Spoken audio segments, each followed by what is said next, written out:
नमस्कार, जय हिंद साथियों। स्वागत है आपका अपने क्लास NSP एकेडमी में। तो आज हम पढ़ने जा रहे हैं निर्देशांक ज्यामिति को, जो हमारे बुक के 7 नंबर चैप्टर है। उसके सारे इंपॉर्टेंट क्वेश्चन को हम आज करने वाले हैं। तो चलिए बिना समय गंवाए स्टार्ट करते हैं। और हाँ साथी, आपको वीडियो कैसा लगता है ये कमेंट करके आप नहीं बताते हैं। आप कमेंट ज़रूर करें, हमें मोटिवेशन मिलेगी इससे, और हम अच्छे तरह से वीडियो बनाएंगे आपके लिए। तो आप कमेंट जरूर करें वीडियो देखने के बाद कि वीडियो आपको कैसा लगा। तो चलिए आज स्टार्ट करते हैं हम निर्देशांक ज्यामिति को। देखिए पहला क्वेश्चन क्या है कि किसी बिंदु की x अक्ष से दूरी उस बिंदु की क्या कहलाती है। ये बड़ा ही कन्फ्यूजन का चीज़ है, तो आप आज कन्फ्यूजन दूर कर ले। कोटि भुज ये दो होते हैं, तो कोटि और भुज में हम बहुत कंफ्यूज रहते हैं। तो चलिए हम आज इस कंफ्यूजन को दूर करते हैं। चलिए हमने ये ग्राफ ले लिया। यहाँ तो मूल बिंदु होती है जिसका निर्देशांक 0 0। मूल बिंदु याद रखेंगे आप, मूल बिंदु का निर्देशांक क्या होता है तो 0 0। ठीक, मूल बिंदु का निर्देशांक क्या होता है तो 0 0। यहाँ पर ना तो y का कोई मान होता है, ना ही x का और y का कोई मान नहीं होता। ठीक, तो चलिए अब भुज किसे कहते हैं, कोटि कैसे कहते हैं। तो x अक्ष पे जो बिंदु रहती है, x अक्ष ये अक्ष x होती है, इधर x डैश, इधर x, इधर y डैश, यानी इधर y का प्लस मान चलेगा और इधर x का प्लस मान चलेगा। इधर x का प्लस मान, इधर y का प्लस मान ऊपर की ओर, ये प्लस मान, इधर x का माइनस मान रहता है, निगेटिव रहता है इधर, और इधर भी y का निगेटिव मान रहता है। ठीक, यही रहता है। चलिए अब x का जो मान रहता है हमें, मान लीजिए कोई एक बिंदु दे दिया हमें 5 6 कुछ भी, मान लीजिए ये दे दिया, तो इसमें जो फर्स्ट रहता है वो x रहता है। इसको भी याद रखेंगे आप, फर्स्ट में हम x लिखते हैं और सेकंड वाली वैल्यू जो होती है वो y की वैल्यू होती है। तो ये जो x की वैल्यू होती है ना, इसको हम भुज कहते हैं। x की वैल्यू को क्या कहते हैं दोस्त, तो भुज। क्या कहते हैं, इसको भुज कहते हैं। और y की वैल्यू को क्या कहते हैं तो कोटि। ठीक, ये चीज़ याद रखने वाली है। कन्फ्यूजन, हाँ देखिए अब कन्फ्यूजन कहाँ आएगा इसमें। आप जैसे देखें तो किसी बिंदु की x अक्ष से दूरी उस बिंदु की क्या कहलाती है, तो अभी हमने बोला भुज, तो आप भुज लगा देंगे। लेकिन एक चीज़ देखिए क्या कह रहा है कि x अक्ष से दूरी, यानी ये जो x अक्ष है, ये जो x अक्ष है, ये परिरेखा, ये जो x अक्ष है, इस x अक्ष से दूरी हम कहाँ दिखा सकते हैं, या तो यहाँ दिखाएंगे, यहाँ दिखाएंगे, यहाँ दिखाएंगे, यहाँ से दूरी यहीं दिखा सकते हैं, यहीं कहीं दिखा सकते हैं। तो वो क्या होगा, मान लीजिए हम एक यहाँ बिंदु दिखाएं। ठीक, ये मान लीजिए 2 है 5, ये बिंदु क्या है 2 और 5 है। तो x अक्ष से जो दूरी है, यहाँ से जो दूरी है, यहाँ से जो दूरी है वो क्या है, दूरी क्या है अब बताइए। दूरी कौन सी वैल्यू होती है, x अक्ष से जो दूरी ले जा रहे हैं हम, तो ये y को हम दिखा रहे हैं ना, किसको दिखा रहे हैं, y, क्योंकि 2 तो यहीं पे है, 2 कहाँ है, 2 तो यहीं पे है।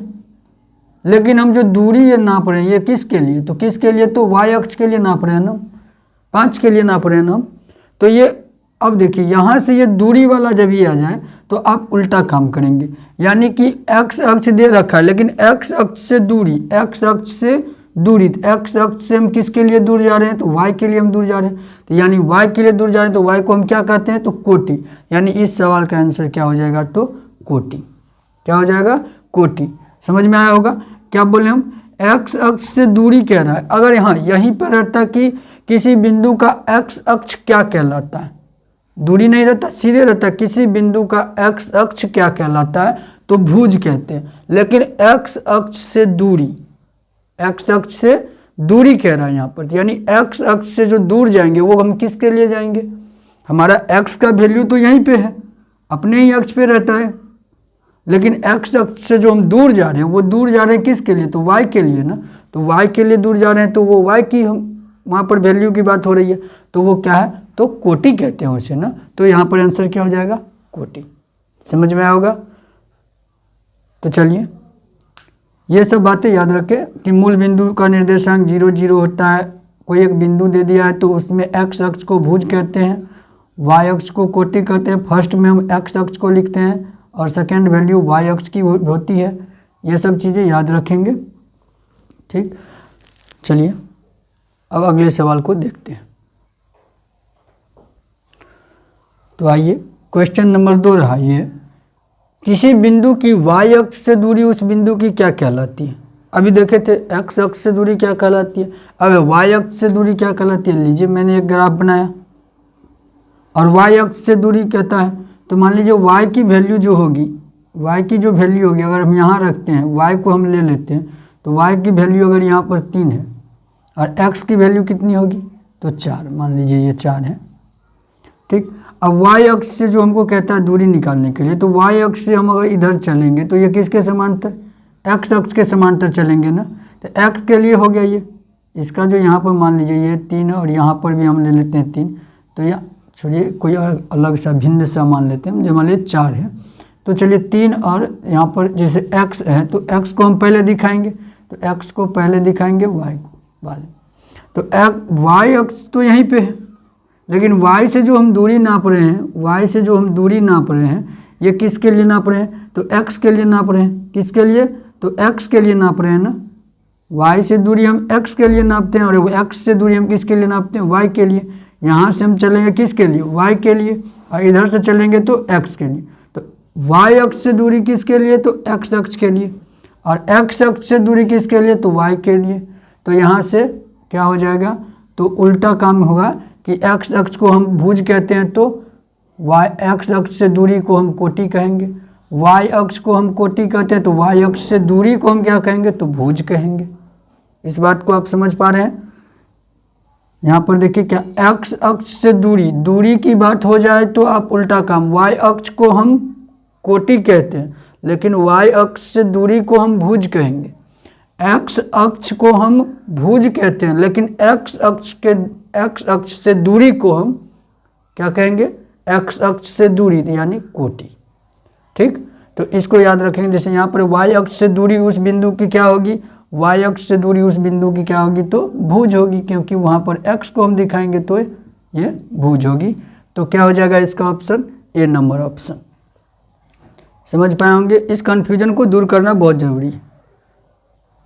दूरी रहे तो आप उल्टा काम करें, ठीक, और सीधे पूछ दे x अक्ष को क्या कहते हैं, y अक्ष को क्या कहते हैं। x अक्ष को भुज कहते हैं, y अक्ष को कोटि कहते हैं। x अक्ष से दूरी कोटि और y अक्ष से दूरी भुज। ठीक, तो चलिए अब अगले सवाल को देखते हैं। तो आइए साथियों, ये रहा अपना अगला सवाल। क्वेश्चन 3 और क्वेश्चन 4 को हमने एक साथ लिया है। तो चलिए देखते हैं क्या है कि बिंदु 6 और -5 का भुज पूछ रहा है और यहाँ बिंदु 3 -4 का कोटि पूछ रहा है। तो अभी हम आपको पूरा क्लियर कर दिए हैं कि भुज किसे कहते हैं, कोटि किसे कहते हैं। हाँ, दूरी वाली बात थी तो वो अलग थी, लेकिन यहाँ पर सीधे आपको एक बिंदु दे दिया और भुज और कोटि पूछ रहा। तो x अक्ष को भुज कहते हैं और y अक्ष को कोटि कहते हैं। तो बस आप देखते ही इसे, इस तरह के सवाल पूछे जाते हैं, इसलिए हमने यह लिया है। तो आप देखेंगे सीधे भुज पूछ रहा है तो भुज आप x अक्ष को, तो x अक्ष तो कौन होता है, फर्स्ट में जो हम लिखते हैं वो x अक्ष होता है और सेकेंड वाली क्या होती है, तो y अक्ष। तो यहाँ भुज पूछ रहा है तो भुज क्या हो गया 6, और यहाँ क्या पूछ रहा है, कोटि, तो कोटि क्या हो जाएगा यहाँ पर, तो -4, जो कि बी नंबर ऑप्शन। बस हो गया। तो चलिए समझ गए होंगे ना। हाँ, तो चलिए फिर अगले सवाल को देखते हैं। ज़्यादा समय नहीं लगाएंगे, जो कम समय करेगा कम समय में टिक करते चले जाएंगे। तो आइए, ये रहा अपना अगला सब क्वेश्चन। क्या है, 3 सवाल हमने यहाँ पर लिए हैं आपके लिए। इस तीनों को समझना है अच्छी तरह से। तो चलिए, पहला 5वां नंबर यहाँ पर क्या है कि मूल बिंदु का निर्देशांक होता है। अभी हमने कुछ देर पहले आपको बताया था कि मूल बिंदु का निर्देशांक, यानी मूल बिंदु का निर्देशांक क्या होगा, जहाँ पर x भी, यहाँ पर ये होता है मूल बिंदु, और ये यहाँ पर क्या होता है, x का मान भी 0 और y का मान भी 0। तो y का मान भी 0 और x का मान भी 0, तो x 0 और y 0, तो क्या हो गया 0 0। तो मूल बिंदु का निर्देशांक क्या हुआ, तो बी नंबर ऑप्शन 0 0। चलिए अब अगला सवाल क्या कहता है उसको जरा देखिए। तो बिंदु -4 और 3 किस चतुर्थांश में, और क्वेश्चन नंबर 7 में बिंदु -3 -5 किस पाद में।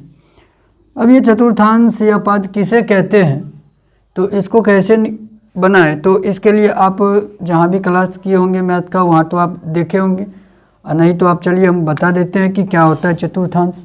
आप जैसे ग्राफ बनाते हैं, ये ग्राफ बनाते हैं ऐसे, तो आप देखें तो ये 4 भाग में है, 1 2 3 4 है कि नहीं। हम यहाँ से गिनना शुरू करते हैं, यहाँ से 1 2 3 4, इसको हम फर्स्ट कहते हैं। इसको क्या कहते हैं, फर्स्ट चतुर्थांश। इसको सेकंड में लेते हैं, ये सेकंड हो गया यानी द्वितीय, ये हो गया थर्ड तृतीय, और ये होता है फोर्थ चतुर्थ। ठीक, ये इसीलिए इसको चतुर्थांश कहते हैं कि 4 में से चतुर्थ अंश, यानी 4 में से एक अंश, 4 में से एक अंश, या इसको पाद भी बोलते हैं। इसको चतुर्थांश या पाद कहते हैं, एक भाग को चतुर्थांश या पाद। अब जैसे यहाँ पर है कि -4 और 3 प्लस में है, यहाँ पर -3 -5, या इसको कहाँ दिखा सकते हैं, ये किस भाग में आएगा, इधर आएगा इधर आएगा इधर आएगा इधर आएगा, कहाँ आएगा।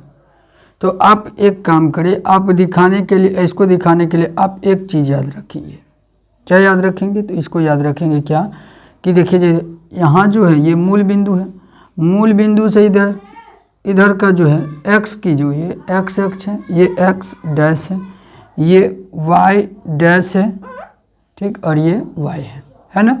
तो ये जो x है, इधर x की है, तो x क्या होता है, इधर प्लस में होता है, इधर क्या होता है साथियों, प्लस में, और इधर y क्या होता है, तो ये y ऊपर की ओर होता है, यहाँ पर y भी क्या होता है, प्लस होता है, y भी क्या होता है, प्लस, x भी प्लस और y भी प्लस, यानी यहाँ पर जो भी बिंदु हम दिखाएंगे वो प्लस में रहेगा, एक भी बिंदु माइनस में नहीं रहेगा।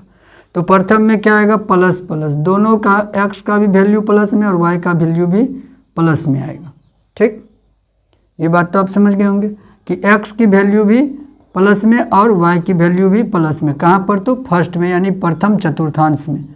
प्रथम चतुर्थांश में x की वैल्यू भी प्लस में और y की वैल्यू भी प्लस में।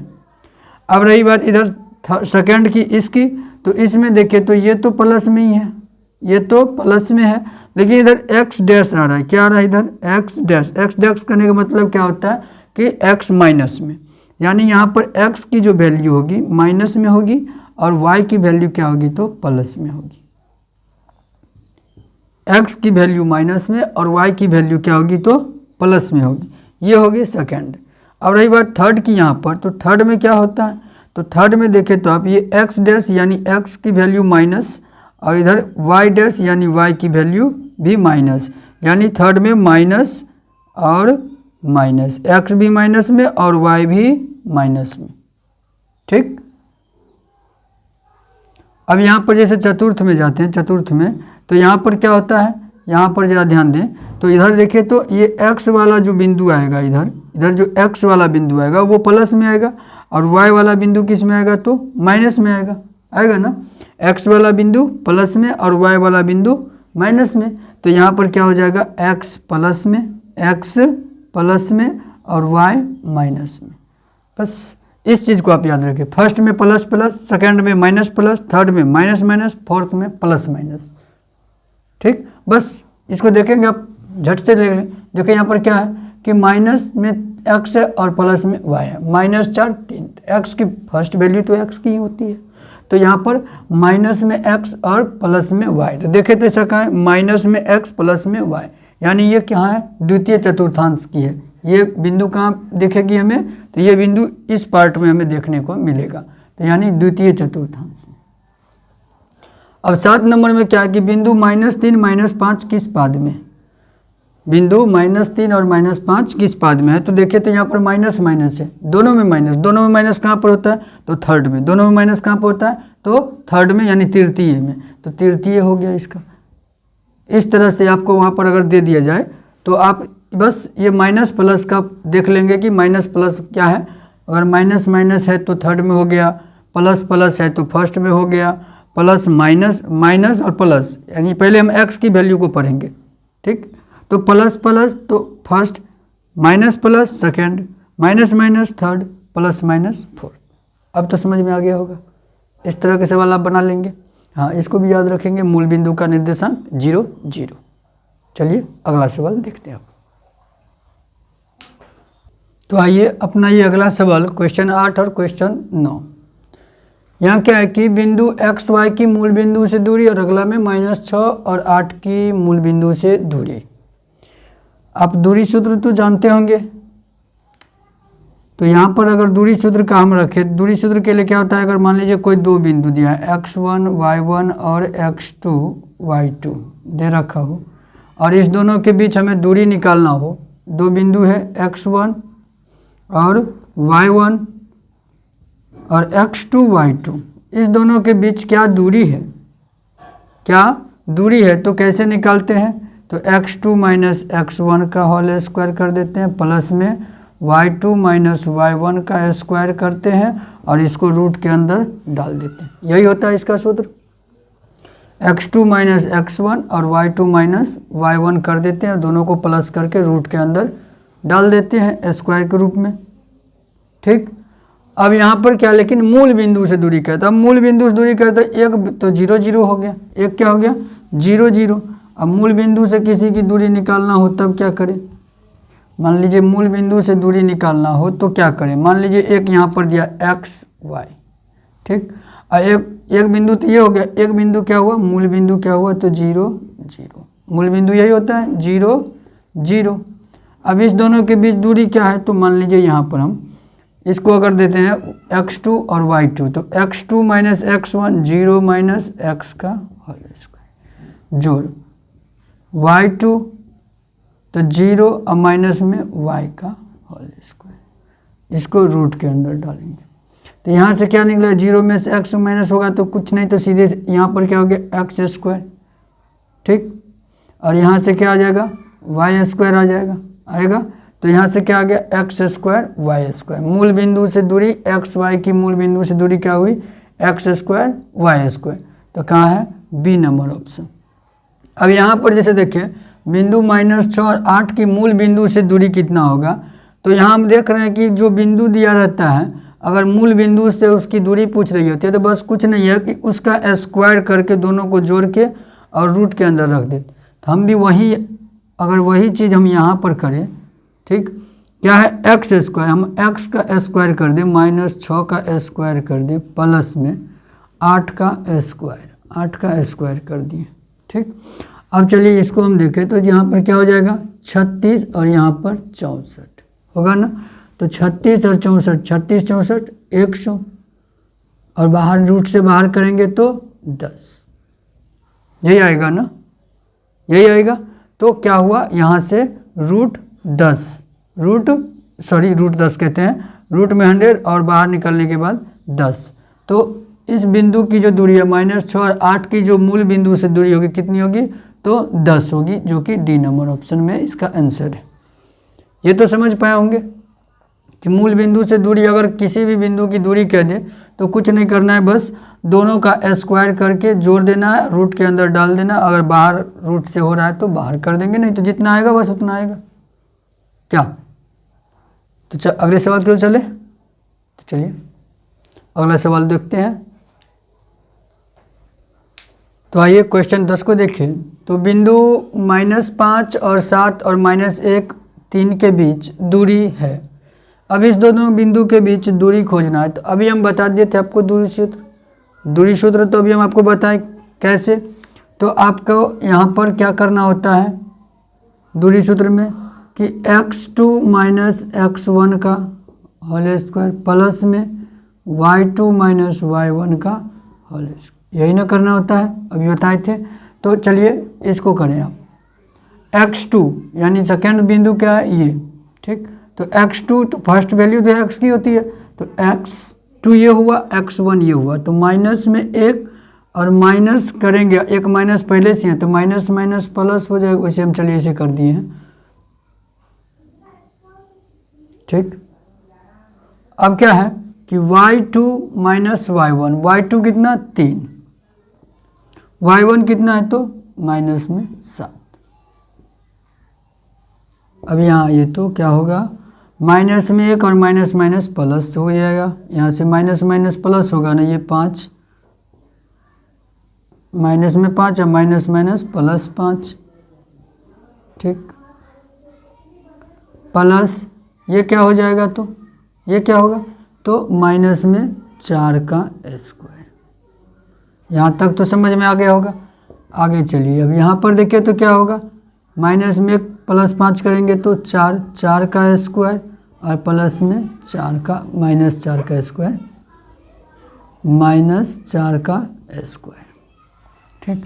यहाँ पर क्या होगा, 4 चौके 16 और 4 चौके 16, माइनस का तो प्लस हो जाएगा 16, क्या हो गया, तो 16 16 32। अब इसको रूट से बाहर करेंगे तो क्या हो जाएगा, रूट से बाहर करने पर 4√2 इकाई, 4√2 इकाई, यही ना। तो ये हो गया इसका, इस दोनों बिंदु के बीच की दूरी क्या आया, तो 4√2 इकाई। तो कहाँ ऑप्शन सी नंबर में ऑप्शन है, तो ये हो गया आपका आंसर। बस इसे याद रखें, दूरी सूत्र के लिए आप इसे याद रखें। कोई दो बिंदु दे दे और पूछ दे कि उसके बीच दूरी क्या होगा, तो आप इस फॉर्मूले पर रख लें, बस आपको दूरी निकल जाएगा कि दोनों बिंदु के बीच दूरी क्या है। समझ गए होंगे। तो चलिए अगला सवाल देखते हैं आप। तो आइए, ये रहा अपना अगला क्वेश्चन, क्वेश्चन 11 क्या है, बिंदु a cos थीटा और 0 तथा 0 a sin थीटा के बीच दूरी है। बस दूरी पूछ रहा है तो वही दूरी फार्मूला लगाएं आप तेजी में। दूरी फार्मूला क्या होता है, तो x2 minus x1 plus y2 minus y1 square, ठीक। चलिए अब यहाँ से आप कीजिए तो x2 कितना है, 0 x1 a cos थीटा, इसका हो गया स्क्वायर, प्लस y2 कितना है, तो y2 हो गया a sin थीटा और y1 0, ठीक है। चलिए अब 0 में से माइनस करें a cos थीटा, क्या होगा, माइनस में a cos थीटा, इसका स्क्वायर बचेगा।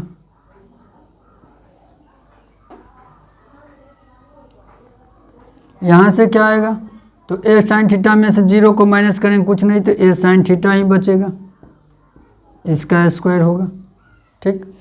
अब यहाँ से हम करेंगे तो क्या हो जाएगा, a का a स्क्वायर होगा ना, और cos का क्या हो जाएगा, cos square theta, cos square theta ही होगा ना, तो cos स्क्वायर थीटा, ठीक। अब यहाँ से देखें तो a के लिए a स्क्वायर और साइन के लिए क्या हो जाएगा, साइन स्क्वायर थीटा। यहाँ तक तो समझ में आया होगा। अब यहाँ से चलिए तो आप देखें तो दोनों में a स्क्वायर को हम कॉमन कर सकते हैं ना, तो a स्क्वायर कॉमन हो गया। कॉस्ट में यहाँ पर देखें तो हम यहाँ पर cos स्क्वायर थीटा बचेगा और यहाँ क्या बचेगा, तो साइन स्क्वायर थीटा बचेगा। आइए हम इधर कर लेते हैं, ठीक। अच्छा एक लाइन यहाँ पर देख लीजिए तो आप a स्क्वायर, और हाँ अगर आप ट्रिगोनोमेट्री पढ़े होंगे अपने क्लास में जहाँ भी, तो वहाँ आप ये जरूर पढ़े होंगे कि साइन स्क्वायर और कॉस स्क्वायर क्या होता है, साइन स्क्वायर प्लस में कॉस स्क्वायर क्या होता है, उसकी मान, उसका वैल्यू कितना होता है जी, साइन स्क्वायर जो कॉस स्क्वायर, तो एक ही होता है ना, तो एक, तो यानी इसका वैल्यू क्या हो गया, एक, कितना हो गया, एक। तो अब बच क्या गया अंदर में, ए स्क्वायर, क्योंकि ए स्क्वायर को 1 से गुना करेंगे तो ए स्क्वायर ही बचेगा, तो बाहर क्या आएगा, ए स्क्वायर में से एक ए बाहर हो गया। तो क्या हुआ इसका आंसर, ए होना चाहिए था, यहाँ पर 0 है, यहाँ पर ए होना चाहिए था, ए। तो इसका आंसर क्या होगा, ए, क्या होगा, ए नंबर, तो जो कि डी नंबर ऑप्शन में आपको है। यहाँ पर थोड़ा मिस्टेक था, ये 0 लिखा हुआ था, ए होना चाहिए था, तो इसका ऑप्शन क्या हो गया, डी नंबर ऑप्शन जो आंसर में है, ए। ये समझ गए होंगे। यहाँ पर बस इस चीज़ को आपको ट्रिगोनोमेट्री में पढ़ाया गया होगा, आप पढ़े जरूर होंगे। Sine square zero cos square का वैल्यू 1 होता है, उसका मान 1 होता है। तो 1 लिए तो यहाँ ए स्क्वायर में 1 से गुना करके ए स्क्वायर में से ए बाहर आ गया, तो ये हो गया आंसर। समझ गए होंगे। चलिए अगले सवाल को देख लेते हैं। अब क्या अगला सवाल, तो आइए साथियों, ये रहा अपना अगला सवाल क्वेश्चन 12। क्या है, एक्स अक्ष पर उस बिंदु का निर्देशांक क्या होगा जो बिंदुओं a-1 और 0 और b 5 0 से समान दूरी पर है। तो साथियों ये हम आपके लिए HW दे देते हैं, इसको हम अगले पार्ट में बताएंगे कि कैसे बनाएंगे। तब तक आप अपने माइंड को अप्लाई कीजिए कि ये कैसे बनेगा और बनाने का प्रयास कीजिए कि ये बनेगा कैसे। आप बना सकते हैं, ज़रूर बना सकते हैं, तो बना के देखिएगा। फिर हम अगला पार्ट में लाएंगे तो उसमें हम इसको हल करेंगे, तब तक आप बनाएंगे इसे।